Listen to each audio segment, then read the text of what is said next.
Dan pemirsa, untuk membahasnya sudah bersama saya di studio anggota Dewan Pers Tri Agung Kristanto. Mas Tra, halo, selamat malam. Malam, Afi. Terima kasih sudah hadir di Panggung Demokrasi. Dan berikutnya juga ada aktivis HAM, Mas Haris Azhar. Halo Mas Haris Azhar, selamat malam. Malam. Terima kasih sudah hadir. Dan juga pengamat politik Effendi Ghazali. Bang Ege, halo, selamat malam. Malam. Bergabung dari luar studio, pemirsa, lewat sambungan Zoom ada anggota Komisi 1 DPR, Bobi Adityo Rizaldi. Halo, Pak Bobi, selamat malam. Halo, Ya. Mbak Fiani, Mas Effendi, Mas Haris. Baik, terima kasih Halo, Pak Bobi sudah bergabung. Kita langsung akan mulai membahas lebih jauh. Sejauh ini saya akan tanya ke Pak Bobi dulu yang bergabung bersama kami melalui sambungan Zoom. Setelah mendengar banyak masukan, bahkan mungkin penolakan ya Pak Bobi, bisa dijelaskan lebih jauh apa sih sebenarnya urgensi dari melakukan revisi Undang-Undang Penyiaran yang dikatakan akan dikejar sampai September? Bagaimana penjelasan Anda? Ya, terima kasih Mbak Fiani. Tentunya kita juga apresiasi ya kepada rekan-rekan media dan juga publik atas masukannya. Tentunya ini adalah semangat untuk segera menyelesaikan Undang-Undang Penyiaran yang memang sudah dari tahun 2002 ini perlu direvisi karena amanat Undang-Undang Cipta Kerja. Karena di dalam Undang-Undang Penyiaran tersebut harus mengatur mengenai adanya digitalisasi. Dan digitalisasi itu adalah frekuensi. Frekuensi itu adalah sumber daya alam yang harus dikelola sesuai dengan pasal 33 Undang-Undang Dasar tahun 45. Kami terima kasih karena dengan adanya respon ini mungkin harus diperbaiki legal draftingnya.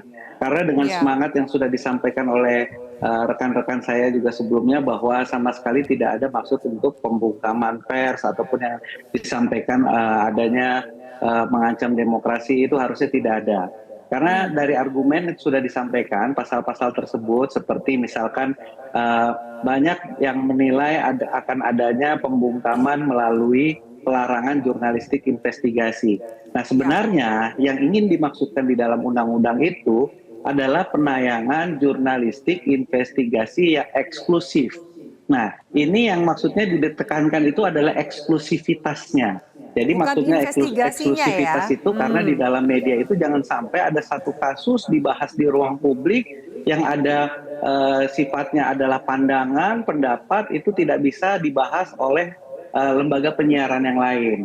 Itu intinya. Jadi bukan melarang jurnalistik investigasi. Kenapa tidak, karena jurnalistik investigasi juga di dalam peraturan P3SPS itu sudah diatur juga. Yang dilarang itu adalah eksklusivitasnya. Nah, lantas yang dikatakan bahwa adanya tumpang tindih antara pengawasan. Ya sebenarnya kita hanya meneruskan saja, maksudnya dari tahun 99 ada Undang-Undang Pers, tahun 2002 ada Undang-Undang Penyiaran, bahwa segala sesuatu di dalam penyiaran ini itu adalah pengawasnya ada KPI. Nah, lembaga penyiaran itu kan tidak badan pers, bukan badan pers. Sedangkan Undang-Undang Pers itu kan dia mengatur insan pers dan bentuk usaha yang berbadan pers. Nah, ini yang maksudnya justru kita ingin mengadopsi kode etik jurnalistik yang di non penyiaran yang diatur oleh Dewan Pers ini diadopsi oleh lembaga penyiaran melalui P3SPS-nya.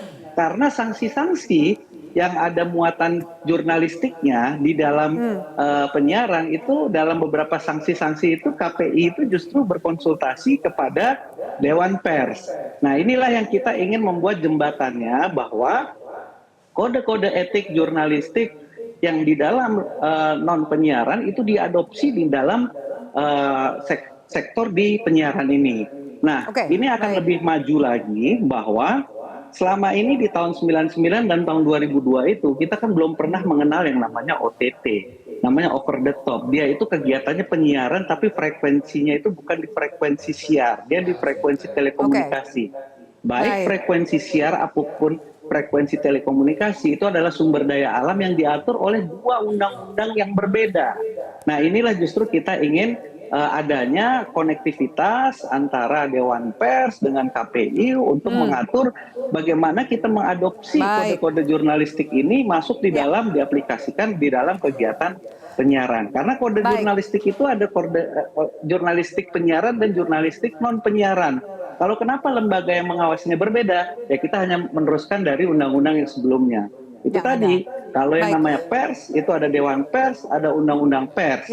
Nah memang baiknya sebenarnya idealnya undang-undang penyiaran itu langsung juga merevisi undang-undang pers dan juga undang-undang telekomunikasi.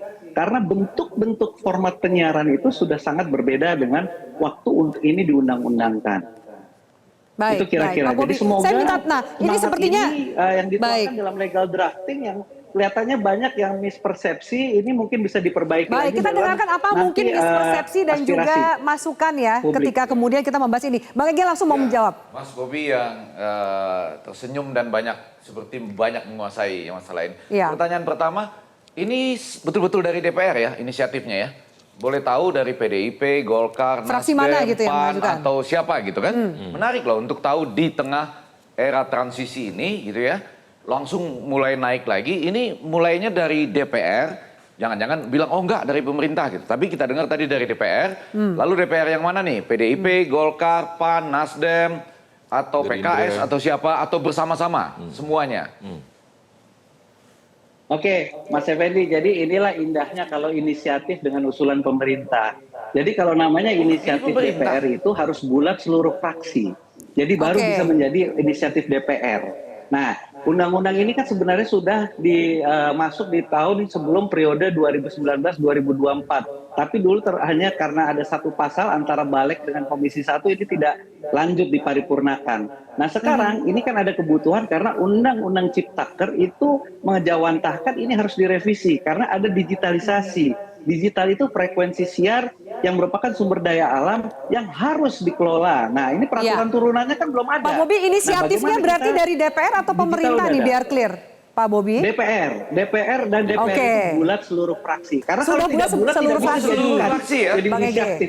Karena usulan DPR. Oke, usulan DPR. Kenapa itu jadi penting, Bang Ege? Oh, penting sekali karena menurut kita ini kalau disebut seluruh fraksi sudah setuju, menurut saya ada persoalan serius, terutama karena saya yakin teman-teman di DPR ini kan tadi sudah menyebut digitalisasi, Undang-Undang Cipta Kerja dan lain-lain.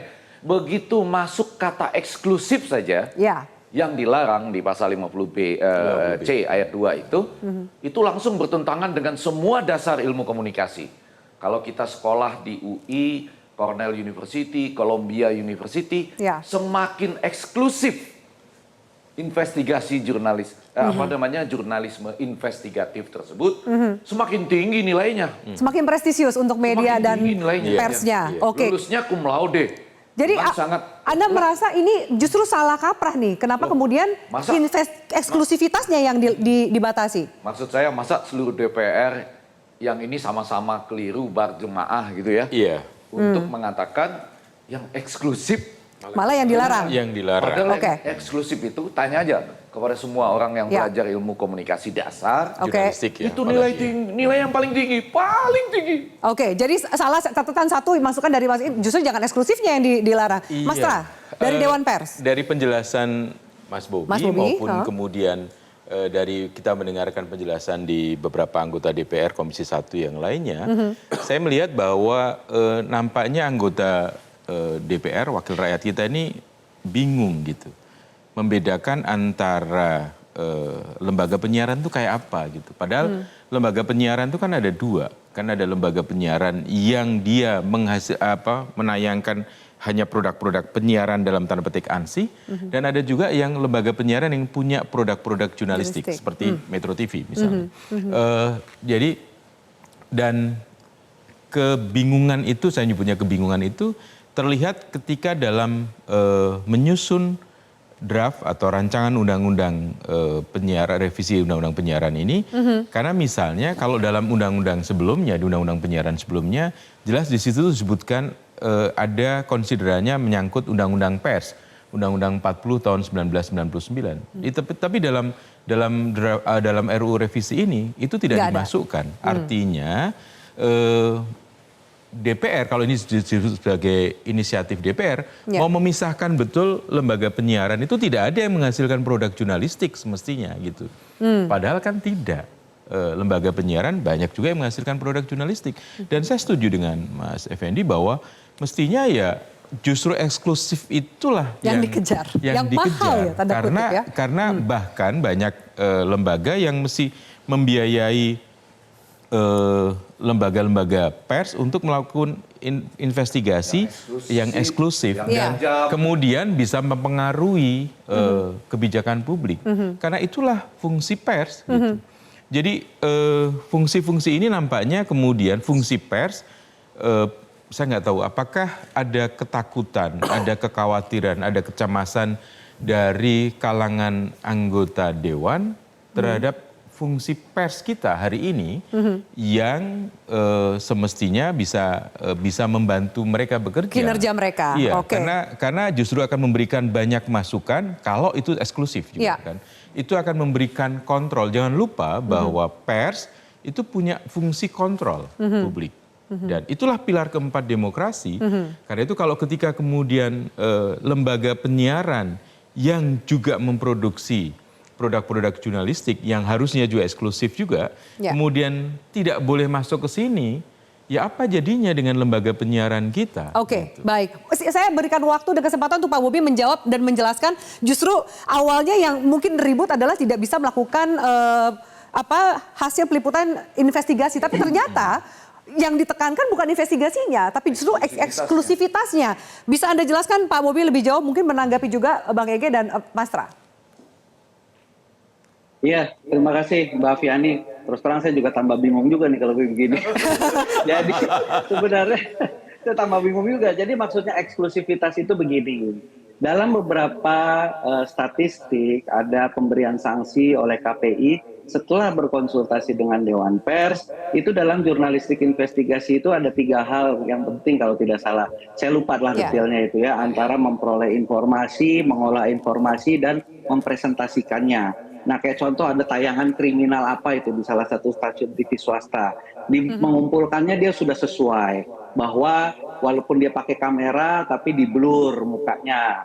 Pokoknya sudah sesuai dengan kaidah jurnalistik. Tetapi dalam presentasinya itu dianggap tidak berimbang. Karena lebih menekankan pada hal tertentu yang ini bisa mempengaruhi opini. Dan jangan sampai hanya media ini saja yang menayangkan. Jadi eksklusif itu maksudnya dalam kasus yang sama kalau media lain ingin mengangkat itu juga diperbolehkan. Nah itu salah satu contoh contohnya namanya eksklusivitas. Jadi nggak ada urusan soal membatasi kontennya. Dan sekali lagi di lembaga penyiaran ini bukan sensor. Sensor itu dia ada di film yang di lembaga yang menayangkan film itu undang-undangnya beda. Kalau penyiaran itu kan setelah selesai disiarkan baru ada norma-norma yang berkembang dalam publik. Makanya KPI itu kan sama dengan Dewan Pers, itu dipilih dari elemen publik. Nah jadi ini mungkin kalau saya lihat sih dari argumen-argumen tersebut, ini mungkin legal drafting kita yang perlu mungkin sama-sama bisa memiliki interpretasi yang sama. Jadi kan kalau kita lihat kan, oh ini kalau dikaidahkan sepotong, wah ini mengungkap kebebasan pers. Kalau itu pasti saya ini baru satu segmen aja, Mas Bobi udah bingung mendengar penjelasan langsung saya nih. Baik, Mas Bobi kita harus jeda dulu, nanti juga bergabung usai jeda. Menkominfo Budi Ari akan bergabung bersama kami usai jeda. Tetaplah bersama kami pemirsa di Panggung Demokrasi. Jelajahi cara baru mendapatkan informasi. Download Metro TV Extend sekarang.